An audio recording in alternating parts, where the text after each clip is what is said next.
Before we watched TV shows and movies on Narcos, and even before Pablo Escobar's rise to fame, there was one man who was the ultimate narco. He lived the narco life of greed, money, and power, but found a way to reclaim his life and use his astonishing experiences to empower others to live a life of hope, meaning, and redemption. Welcome to the Narco Mindset podcast, where Dr. Jorge Valdes shares his journey through life before and after the Medellin drug cartel, from torture and multiple prison sentences to how he refocused his life onto a path of principles learned as a narco. It's time to share that raw truth with you right here on the Narco Mindset podcast with your host, Dr. Jorge Valdes. Welcome to the Narco Mindset podcast. I am your host, Dr. Jorge Valdes, here with my co-host, Anthony Petrucci. We're finally coming to the end of my story.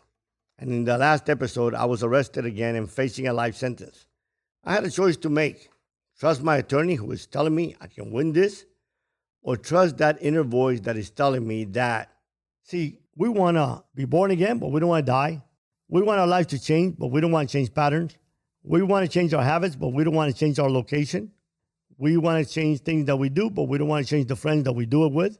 I was an extremist. And I'm like, this is what I got to do. So I remember walking to the U.S. Attorney's office, and the prosecutor, a wonderful person, said to me, hey, Mr. Valdes, real simple. Lots of money, little time. Little money, lots of time. And I was charging the district where at that time Jeff Sessions was the U.S. Attorney. And they treated me very decently. And I said, do you know how much I got? And she's like, no, I don't, but I know who does. And she opened up the door and these agents came in and they knew everything. They knew how much toilet paper I spent. And they said, we want it all. You know, according to the calculation was $10 to $20 million, but in reality it was over $40 million. I remember looking at myself, I said, I need to call my dad. See, my dad and I had bought the ranch. When we bought it with legal money that we had made. We had paid very little for it, but I had pumped millions of drug money in it. And according to government, you know, the whole place was tainted and they wanted it all. So I called Dad and said, hey, Dad, they want everything. And I remember my father not hesitating for a moment. He said, son, just give it to them. It's all dirty. Son, if you don't give it to them, you're going to be fighting these people for the rest of your life. And money is not worth it. You can start afresh. You can start anew. You know, that's easier said than done. You've lived the life of a millionaire for 10 years. And all of a sudden, you're going to come out and not have $1? I forfeit everything. And I remember going in front of the judge and saying, I reject any agreement that you have reached with the government, now or ever. And it's my intention to sentence you to a life sentence. Son, you will die in a federal prison. And I said to the judge, I said, Your Honor, I don't care what you give me. Because if God doesn't change my life, I'm dead anyways. And I was beginning to pray and believe God, give me 10 years. Because in reality, I'm voluntarily forfeiting all the millions of dollars they can't take. Number two, I'm pleading guilty without fighting them. So in reality, all they got on me is a violation of parole of the last 10 years parole that I had, according to my calculation, but they had more, of course. I prayed and prayed that God would give me 10 years. And after 6 months of waiting the sentencing, the judge sentenced me to 10 years. In his words, the man he was sentencing was not the man that committed those crimes. And, you know, and it was a rough stay. Just think about it. You know, here I am. I turned my life over to God. I changed my life. And what is the first evidence of a transformed life? Number one, I'm facing 8 life sentences. Number two, my ex-wife disappeared for 2 years with my kids. I didn't know where they went. Number three, I get a call that my father has been diagnosed with cancer, has less than a year to live. And number four, I walk into a cell in a county jail and lay down in a bunk. And I hear the trustee saying, Milky Ways, Milky Ways. Apparently they didn't have Milky Ways all the time. And I was so hungry. I had not eaten for over 24 hours. And I said to myself, man, shit, I don't have money, $1 to buy a Milky Way. Just yesterday, I was worth millions. Today, I don't have $1. And as I lay in the bed, the little paper flew into my chest. And it was a cutout from a little pocket Bible. And it had a verse that I still save, highlighted. Rejoice at the confiscation of your goods. I got greater riches for you in heaven. And you know, in that day, I realized I was created for a different life. I was created to be somebody.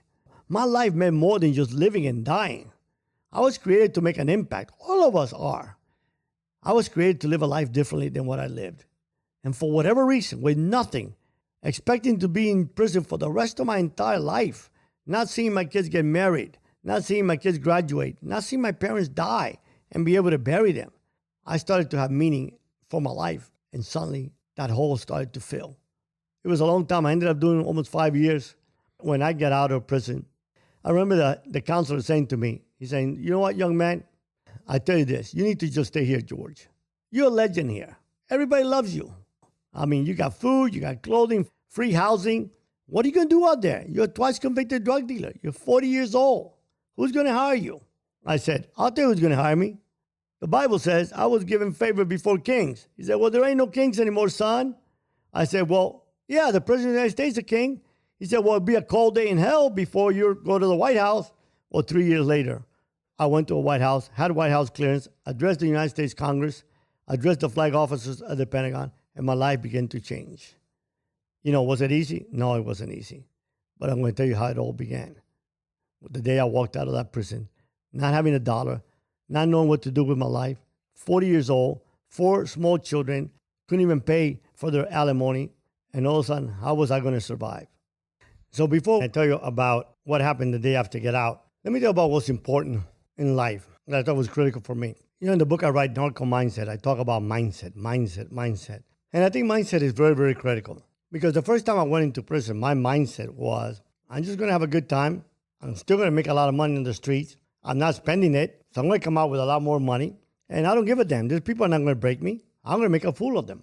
When I went into prison the second time, I had a completely different mindset. The mindset I had now was, you know, I got X amount of years to be here, so I'm going to do and make something out of my life. You know, prisoners say that, hey, you know what? You need to sleep 12 hours. Because if you sleep 12 hours, you sleep half of your sentence away. If you sleep 18 hours, you sleep 2/3 of your sentence away. To me, it was different. I used to sleep 5 hours because I wanted to sleep as little as humanly possible I could so that I can take the rest of the time and better myself. So I began to study, and I ended up signing up for a class to get another degree in Bible and theology. See, I wanted to learn everything there was about this Jesus that people kept talking about, that I gave and committed my life to, not believing that he was real or not. And I began to read the Bible in every language that you can imagine. I mean, in every different translation or paraphrase, whatever there was, I would read the Bible. And I read it day and night, day and night. And then I signed up to Southeastern College, and I wanted to get a degree in theology, and I ended up getting a bachelor's in about 18 months. And I graduated 4.0, summa magna cum laude. And then I wanted to find out what was the best Christian school that there was to get a graduate degree. And I heard about this school called Wheaton College. A lot of the professors that I had taken classes from at Southeastern were graduates of Wheaton. So I decided I'm going to apply. They have a program where you can do 2/3 of your master's online, and then the other third, you have to do it on campus. I said, you know what? At least, I'll tell you what I'm going to do. I'm going to do my 2/3 while I'm incarcerated, and I'm going to study as much as I humanly possibly can. That meant I had to learn Greek. Now, who was going to teach me Greek? There was no Greek professor in the prison, and not a problem. I just buy me the Greek book and memorize the son of a bitch, and that's how I learned Greek. I applied to Wheaton, and I never forget, they told me part of the application was to give your testimony. And I'm like, oh, hell no. If I give my testimony and I let these people know who I was, the first thing that they're going to do is tell me to stay far away from Wheaton. And I struggled with that. I had already taken a couple classes that they allowed me to take without applying to see if I liked it. And I become pretty good friends with this professor named Walter Elwell. He was the mentor of the extension program, so I decided I was going to call him. I had shared my life with him before, and I said, Dr. Elwell, the application said I have to give my personal testimony. He says, that's correct. I said, Dr. Elwell, there's no way I can do that. Well, why not, George? I said, if I give him my testimony, tell him who I was, they're never going to accept me. See, that's the whole thing about life. That's why we don't come clean with anyone. We don't want to come clean with anyone because we're fear of being judged. And if we're judged, the worst comes after judgment, which is condemnation. And nobody wants to be judged, and nobody wants to be condemned. I told him that, and I never forget him saying to me, George, if those people that judge you is because they don't know their Bible very well, and I know mine, son, go ahead and write your testimony. And I did. And the day that I was accepted was really a big confirmation for me, because it wasn't meant that I was accepted to go to this college. It meant that someone was beginning to believe in my transformation. Someone was beginning to believe that I was a different person. I took all the courses that I could from Wheaton College. I had 4.0, and then it came time for me to have to go in campus. Well, two things were met. Number one, prior to that, before taking the last 3 courses, I had to take my graduate record exams because otherwise you cannot be admitted into a master's program without what they call your GRE. So I got my brother to send me a book, and I started taking practice tests. But then where am I going to go test it? I'm in jail. But I find out that Princeton Testing Center has an exception. If you are handicapped, they'll come to you once a year. Think about it. Who's more handicapped than someone in prison? So I go to the warden to get permission so they can come give me the test, which was going to be in 3 weeks. And he's like, boy, what the hell do you think you are? You're in fucking prison, man. This ain't no school. Get the hell back to your cell. I went back to my cell, but you know what? I didn't go back defeated because I believe in miracles. I believe that something could happen, that God would make a way for me to go ahead and take this test. I kept practicing the test and take the practice test over and over and over again. And 2 weeks later, they brought in some state inmates to the cell where we were, which was only a federal cell. A riot broke out with no time at all, and they took the guard prisoner. Well, me and some of my boys stormed the cell where they had him, and we rescued the guard.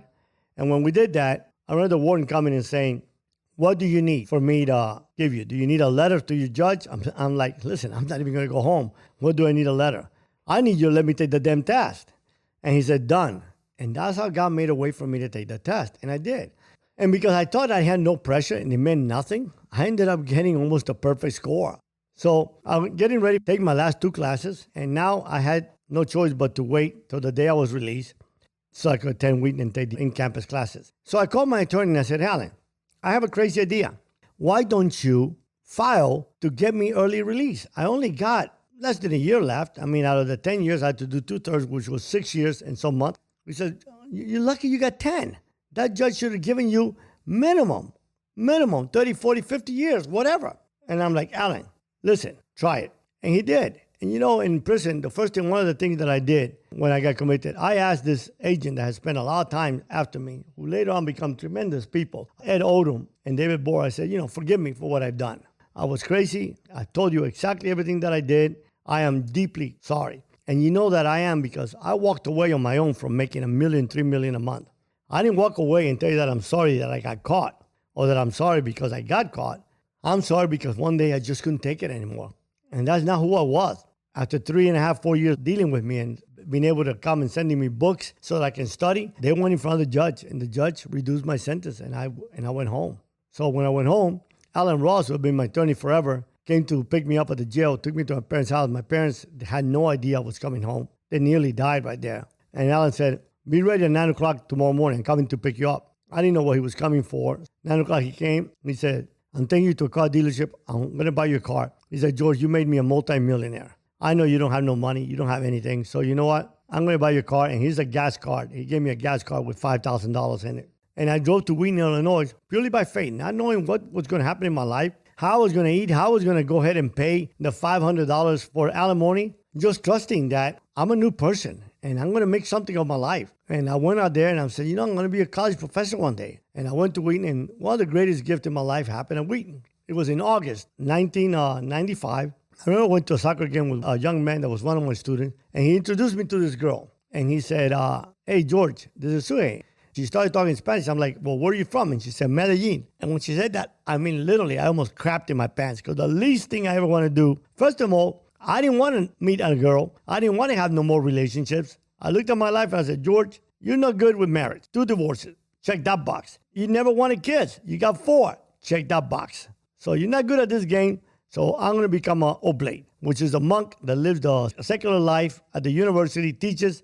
And all I wanted to do was finish a Ph.D., be at a prestigious university and have a bunch of pretty girls begging me for an A. That was my ideal life. And I meet this girl and, we were one of probably 5 people that spoke Spanish. And I saw there was something different about her.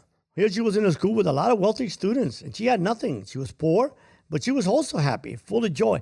And she made no beef about who she was. She was poor. Her parents were poor. Her mother was a maid. Her father was a waiter at a restaurant. And she had a part-time job working at Saks to make money because her parents couldn't give her no money at one of the most prestigious universities in America. And, we started to become friends. And one thing led to the other. And after 6 months, we felt that there was some attraction between us. Well, I had made a deal with Dr. Elwell that I would never make any decision in my life unless I asked him first. I was on full scholarship. I applied to Loyola University to get a Ph.D., And they accepted me, and not only accepted me, but gave me $7,000 stipend twice a year. I was on my way to becoming a college professor. I wanted to be the best theologian in the world. I got to ask Walter Elwell, what does he think? Well, there's this girl that's 20 years younger than me. She's 20, I'm 40. And here's a white man that never lived any kind of life but being in a university. He's definitely going to say no. But I told her, and we both believed that, hey, if it was God's will, he would reveal it. If not, we would move on. And what I admired the most about her was she looked at me one day and said, look, I'm poor. I ain't got nothing. All I got to give a man is what God gave me. And if that's the woman you're looking for, fine. If not, then we're not for each other. And I admired that a lot. I went in front of Dr. Elwell, and he looked at me, and I said, Dr. Elwell, I got something to say to you. He said, no, I got something first. I said, all right. I was like saved by the bell, The longer I take in telling him, the better off I am. So he's like, hey, George, have you ever thought about having a relationship with Suhey? I went into shock. I said, why would you say that? He said, well, God's got big plans for you, and you have a lot of baggage, son, and she has none, and that's what you need. Well, actually, this is what I was about to tell you, and I wept. I went back and I told her, and we decided that we were going to maintain a pure relationship. We would date for a year, and then we would be engaged for a year, and then we'd get married. But along that time, we would pray. If we were not for each other, God was going to reveal it to both of us, not one or the other.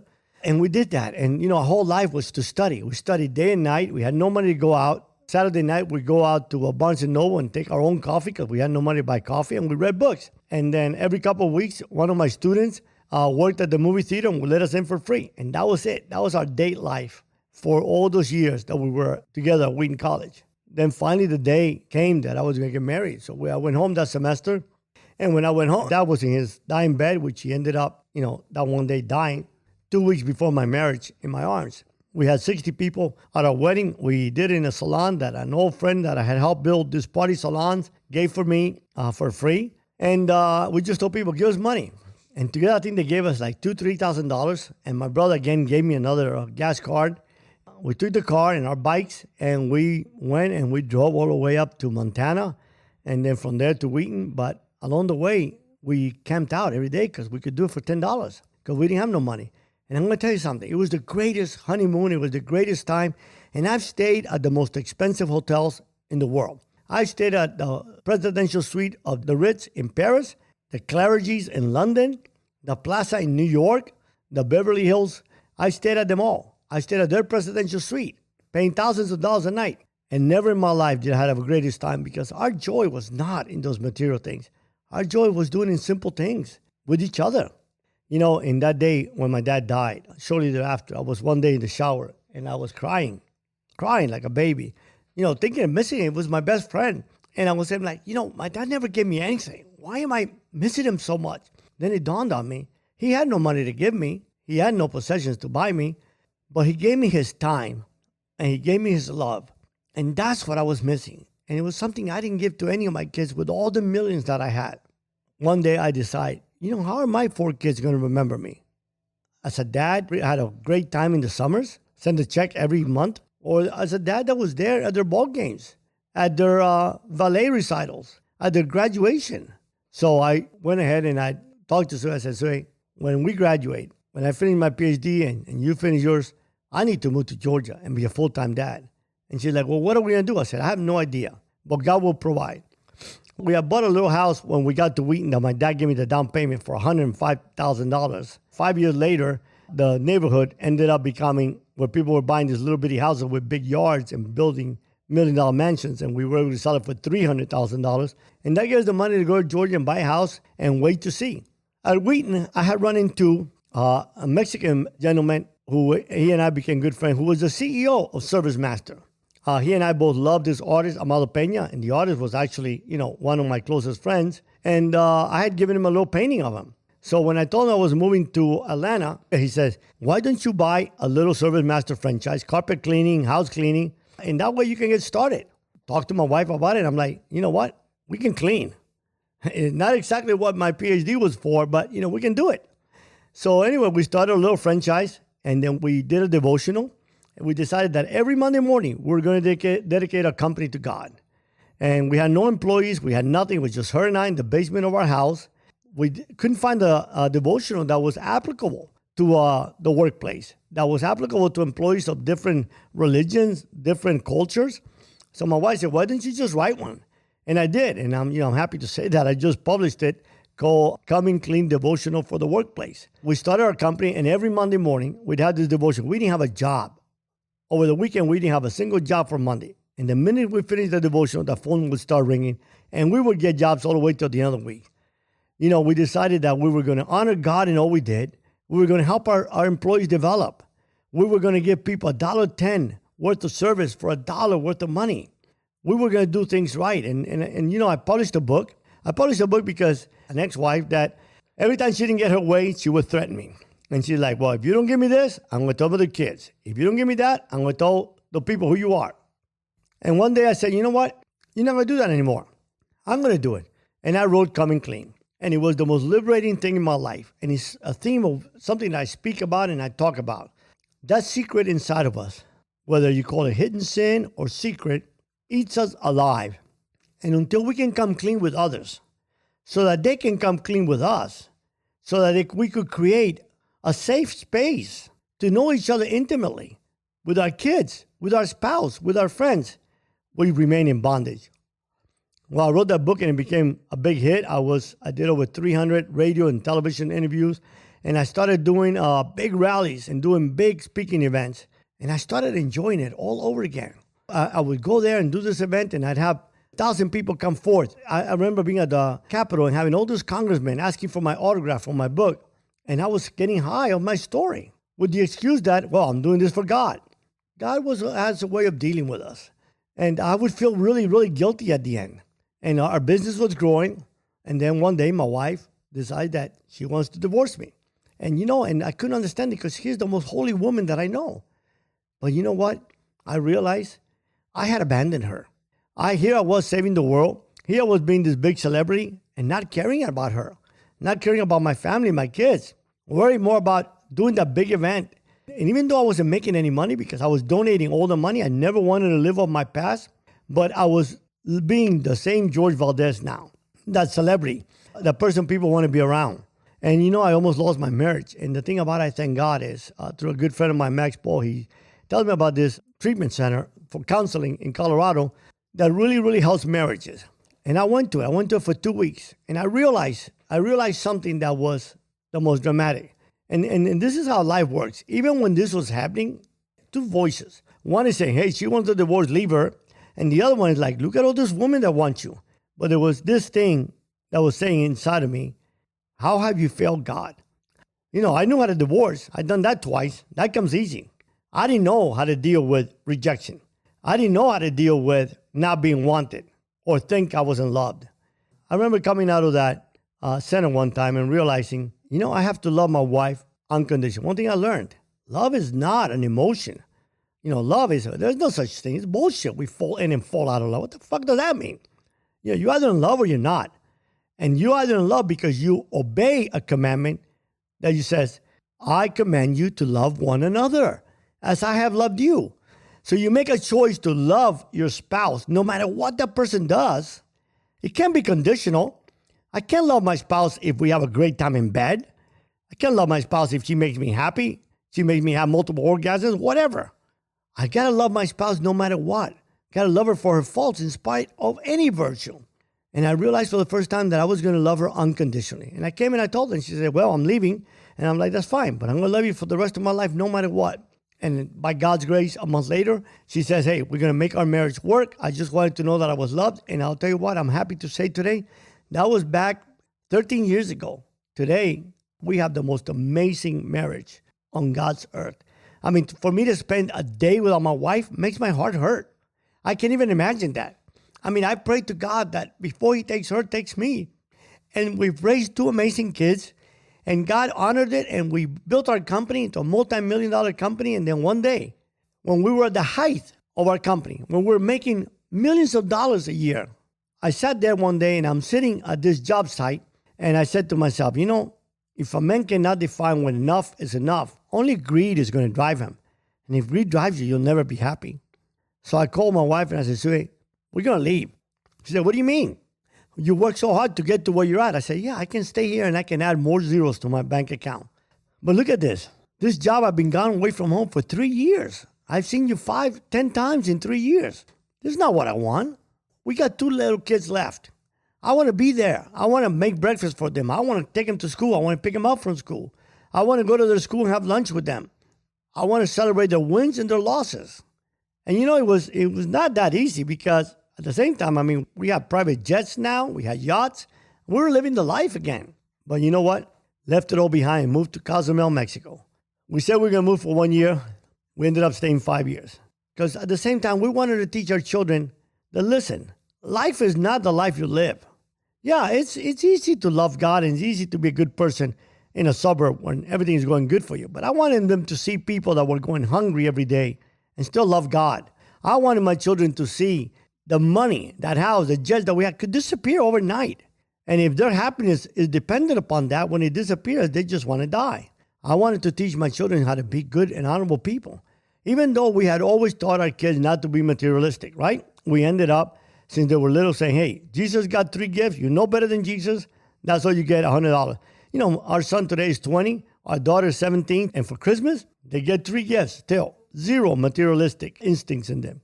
But it's not something that they were born with it. It's something that we've taught them, working hard year after year. Because that is the problem. We don't invest time in our kids. And when we don't invest time in our kids, somebody else will. And someone else ain't going to tell them what we tell them. So if this generation, we said this world's messed up, this generation is lost. Well, they're not lost. It's not their fault. It's our fault. Our kids are dying. They're hungry for direction to be molded. And us parents have lost sight of the most important thing on God's earth. We are brought into this earth. And one of the greatest missions God gives us is to prepare our children for heaven. But we don't give a damn. We're so worried about that house, that car, that country club, that fancy life. Listen, all of that disappears in a minute. And then where else is your joy coming from? So we moved to Cozumel, Mexico, and we stayed there 5 years. Quit speaking because I was jaded. I didn't want to be that celebrity anymore. You know, I just wanted to be a person. I didn't want to. I was enjoying my life, and that was wrong.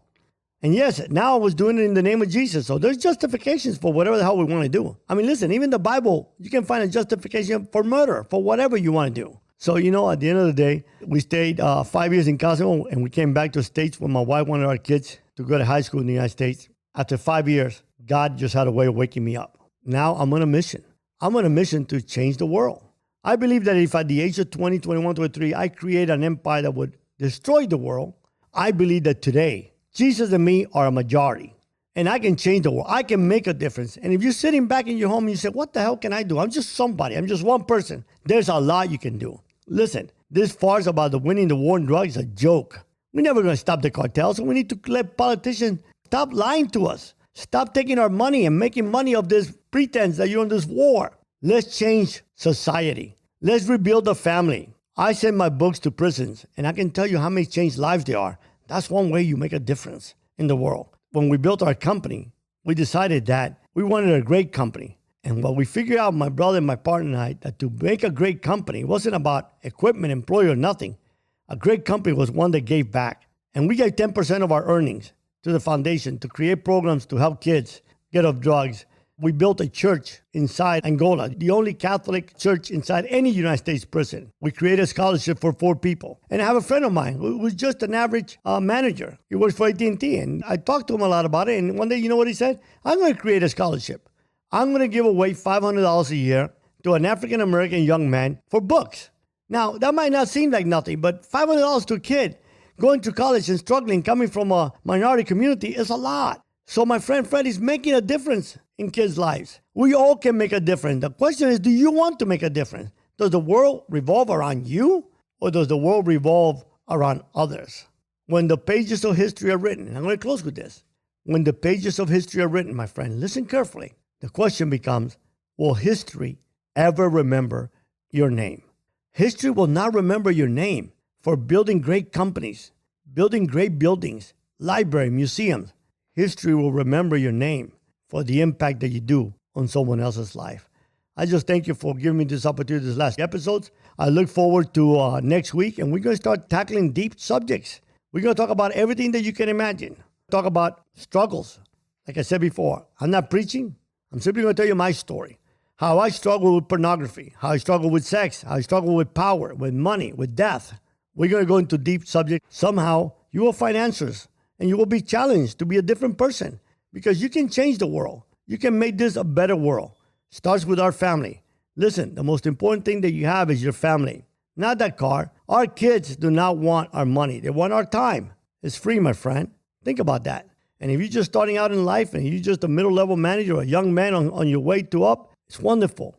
God needs people. We need people to become wealthy. See, I believe in capitalism, but wealthy is not an instrument. Money is worthless. The only value money has is the value and power we give it. So we need people to make a lot of money so they can give a lot of money, help homeless, help prisoners. Listen, you want to know the greatness of God and this world? Visit 3 places. First, you need to visit a cemetery so you can see the preciousness of life. Visit a prison so you can see the preciousness of freedom. Visit a hospital so that you can see the preciousness of health. But always remember something. The floor you walk in today might be the ceiling of the place you lie in tomorrow.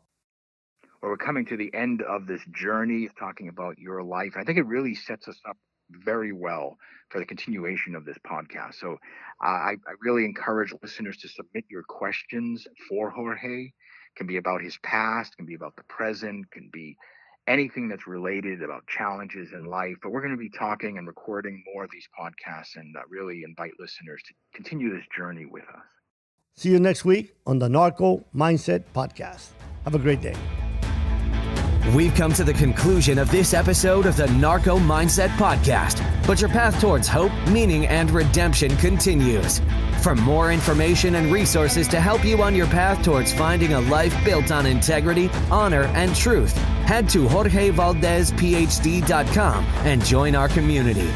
We appreciate you joining us for this episode and look forward to helping you find your turning point right here on the Narco Mindset podcast.